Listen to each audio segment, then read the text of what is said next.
Hello दोस्तों, आप सभी का स्वागत है आपके अपने यूट्यूब चैनल नॉलेज फूड पर। आज की वीडियो में हम लोग फिर से पढ़ने वाले हैं पॉलिटिकल साइंस। और पॉलिटिकल साइंस यह क्लास 10th का है और यह चैप्टर 2 है। इस चीज़ को ध्यान में रखना है।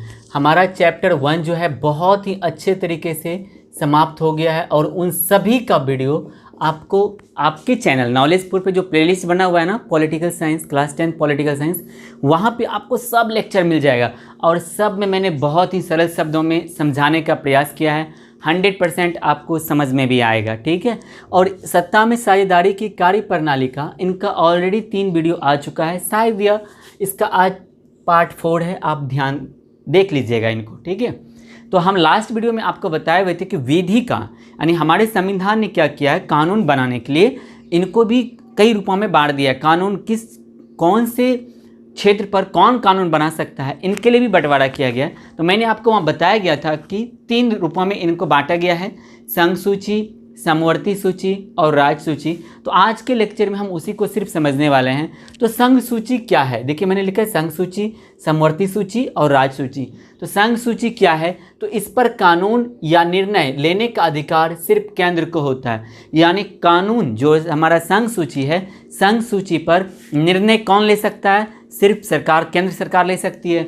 संघ सूची पर कानून बनाने का भी अधिकार किसे है, तो सिर्फ सरकार को यानी केंद्र सरकार को होता है। तो इसमें आता क्या सब है, जैसे प्रतिरक्षा, मान लीजिए भारत पाकिस्तान के बॉर्डर के बीच की बात है, भारत चीन के बीच के बॉर्डर की बात है, या भारत जो भी हमारा अंतर्राष्ट्रीय सीमा हमारा बनता है किसी भी दूसरे के साथ या शेयर करता है, वहाँ पर निर्णय लेने का अधिकार, कानून बनाने का अधिकार किसका होगा, तो केंद्र सरकार का होगा, संघ का होगा। विदेश नीति हमारा कैसा होना चाहिए, हमारा चीन के साथ, पाकिस्तान के साथ या विश्व के किसी भी देश के साथ हमारा संबंध कैसा होना चाहिए, किन से बनाना है या किन से अब हमें संबंध नहीं रखना है, उस पर भी निर्णय लेने का अधिकार किसे है, तो उस पर भी निर्णय लेने का अधिकार किसको होगा, संघ सूची। यानी संघ सूची में जो रखा गया केंद्र सरकार ही सिर्फ इस पर निर्णय ले सकती है। उसी प्रकार से हमारा संचार साधन, मुद्रा, बैंकिंग यानी मुद्रा पर भी और बैंकिंग पर भी कौन निर्णय ले सकता है, तो सिर्फ केंद्र सरकार ले सकता है।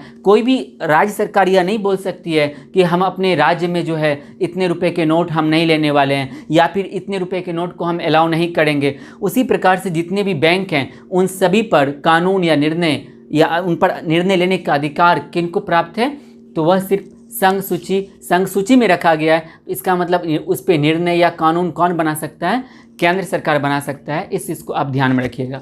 दूसरा है हमारा समवर्ती सूची। तो समवर्ती सूची को आप बस इतना समझ लीजिए, अगर कोई ऐसा कार्य है जो राज्य के लिए भी जरूरी है, केंद्र सरकार के लिए भी जरूरी है, तो वहाँ पर उनको रखा जाएगा समवर्ती सूची में, ठीक है। अब पहले इसकी परिभाषा को एक बार आप देख लीजिए, जो मैंने लिखा है ना सरल शब्दों में, इनको आप एक बार समझ लीजिए।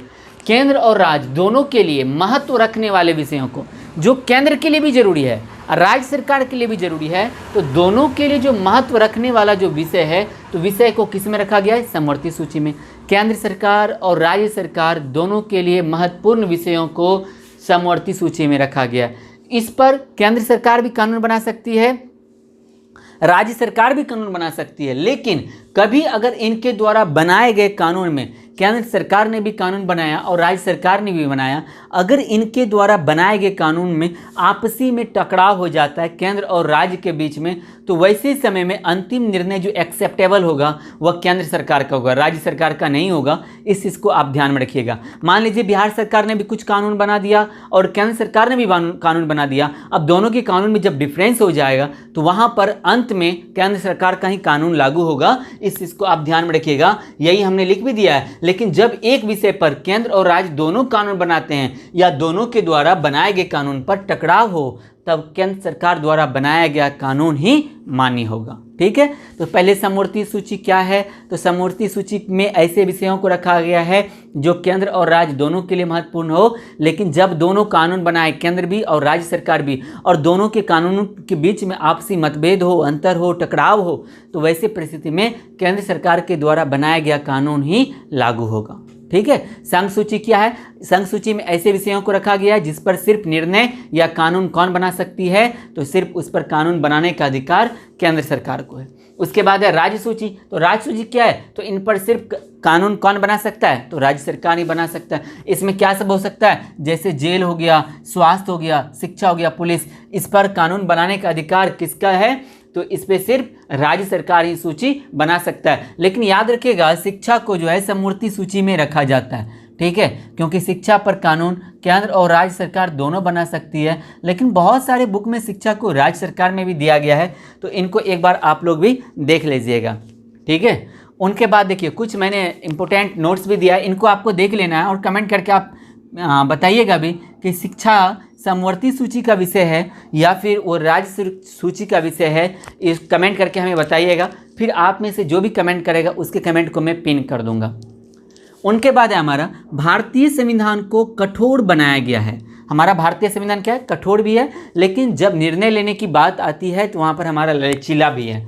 तो भारतीय संविधान को कठोर बनाया गया है ताकि केंद्र और राज्य के बीच अधिकारों के बंटवारे में आसानी से एवं राज्यों की सहमति के बिना फेरबदल नहीं किया जा सकता है। यानी केंद्र हमारा जो स्पेशली हमारा भारत का जो संविधान है, तो इनको कठोर क्यों बनाया गया है, अगर कठोर नहीं बनाया गया होता तो केंद्र में मान लीजिए किसी और की सरकार है और किसी राज्य में किसी दूसरी पार्टी का सरकार है, तो वहाँ अपने मन से वह कुछ भी निर्णय ले सकती थी। लेकिन कठोर बनाया गया है, तो कठोर बनाया गया है तो आप आसानी से निर्णय ले सकते हैं, और निर्णय लेने के लिए आपको वहाँ पर राज्य सरकार का सहमति भी चाहिए। और क्या चाहिए, देखिए नोट में मैंने दिया, इसको ध्यान दीजिए।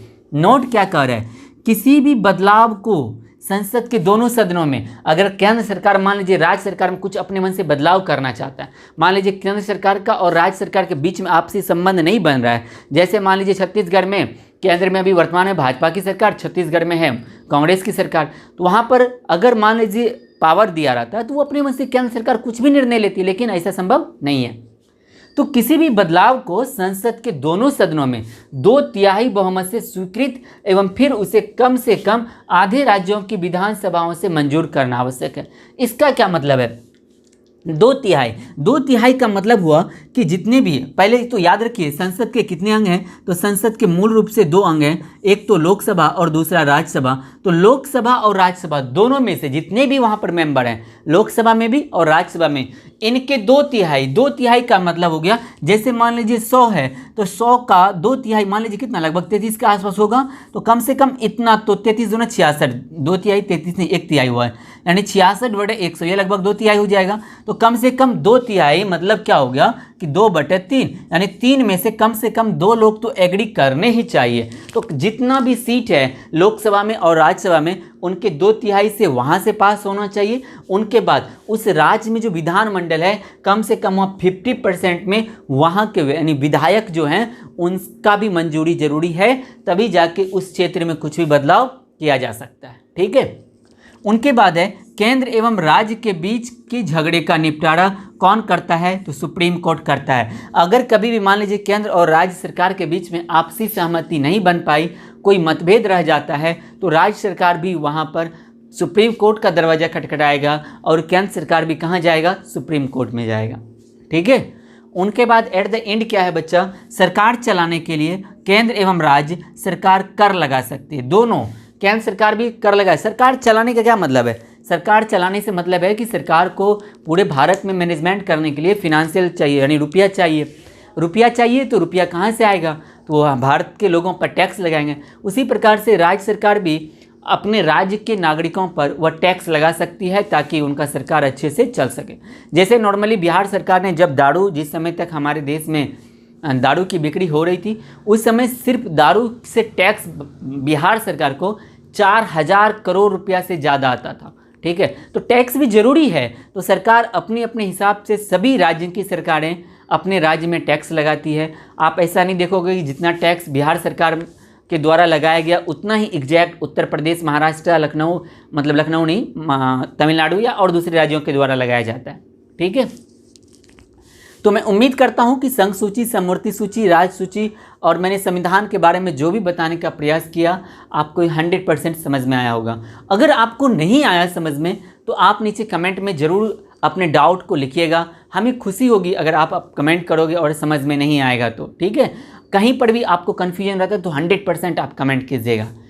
अगर आपको यह वीडियो अच्छा लगा तो वीडियो के लिंक को व्हाट्सएप और फेसबुक पर शेयर जरूर कीजिएगा, लेकिन जब शेयर कीजिएगा तो फेसबुक पर आप कम से कम अपने 100 दोस्तों के साथ टैग भी कर दीजिएगा, उनको एकदम जगाइएगा, अरे देखो इधर आओ, इधर इधर इधर, कहाँ ध्यान है तुम्हारा। इधर एक यूट्यूब पे चैनल है ना नॉलेजपुर नाम से, आओ इसको सब्सक्राइब करो। और यहाँ पर 10th का और अब तो 9th का भी, 9th के भी सभी सब्जेक्ट की पढ़ाई और 10th के भी सभी सब्जेक्ट की पढ़ाई की व्यवस्था है, वो अभी निःशुल्क में, एक भी रुपया देने की आवश्यकता नहीं है। इनके साथ ही साथ आपको PDF भी मिलेगा, इसको ध्यान में रखिएगा। तो PDF लेने के लिए आपको क्या करना है, इस वीडियो की डिस्क्रिप्शन में एक लिंक है टेलीग्राम चैनल नाम से, उन पे आप क्लिक कीजिए, उनको ज्वाइन कर लीजिए। और उनके साथ ही आप और क्या कर सकते हैं, तो उसके नीचे एक व्हाट्सएप नंबर भी दिया है, आप उस नंबर पर भी मैसेज कीजिए। उसमें मैसेज करना आपको अपना नाम और आप किस शहर से हैं, फिर आपको उस व्हाट्सएप ग्रुप में भी ऐड कर देंगे और वहाँ पर भी आप हमारे सभी फैकल्टी से अपने डाउट को पूछ सकते हैं। और जो 10th में पढ़ने वाले बच्चे हैं बिहार के अलग अलग क्षेत्र से, तो उनसे भी आप अपने कन्फ्यूजन को या फिर कुछ नॉलेज आप एक दूसरे के साथ शेयर कर सकते हैं। ठीक है, अगर आप हमारे चैनल पर पहली बार आए हैं, ये तो मुझे बोलने की ज़रूरत नहीं है क्योंकि आपने सब्सक्राइब कर लिया होगा, लेकिन कुछ बच्चे पता है आपके ऐसे हैं, आपके बैचमेट लोग जो आ रहे हैं वीडियो देख रहे हैं लेकिन सब्सक्राइब नहीं कर रहे। 58% ऐसे बच्चे हैं, मैं आपको दिखा दूंगा। तो आप लोग सब्सक्राइब कीजिए और अपने दोस्तों सबसे सब्सक्राइब भी करवाइए, क्योंकि मैंने आपको बताया है कि अगर आप लोगों ने एट द एंड ऑफ अगस्त, अगर आपने अगस्त तक में अपने परिवार को, क्योंकि यह मेरा अकेले का परिवार नहीं है, ये आपका परिवार है, जितना आप सहयोग करोगे उतना मैं नहीं कर सकता हूं, क्योंकि आप लोग पूरा फ्री हैं। अगर एट द एंड मान लीजिए हमारे चैनल ने अगर 20,000 सब्सक्राइबर का अगर आंकड़ा छू लिया अगस्त के एंड तक, या फिर मान लीजिए अगस्त के बाद कौन सा महीना आता है, अरे पता है अगस्त के बाद कौन सा महीना आता है, सितंबर। हाँ, तो अगर वहाँ तक भी अगर हमने 20,000 का आंकड़ा छू लिया तो आप लोगों को मैं एक ऐसा सरप्राइज़ दूंगा जिसके बारे में आपने सोचा नहीं होगा। आप कल्पना नहीं कर सकते हैं कि पढ़ाई के क्षेत्र में इतना कुछ हो सकता है। ठीक है, तो ये तभी होगा जब आप थोड़ा सा अपना सहयोग करेंगे। हम मिलेंगे अगले वीडियो में, तब तक के लिए जय हिंद, जय भारत।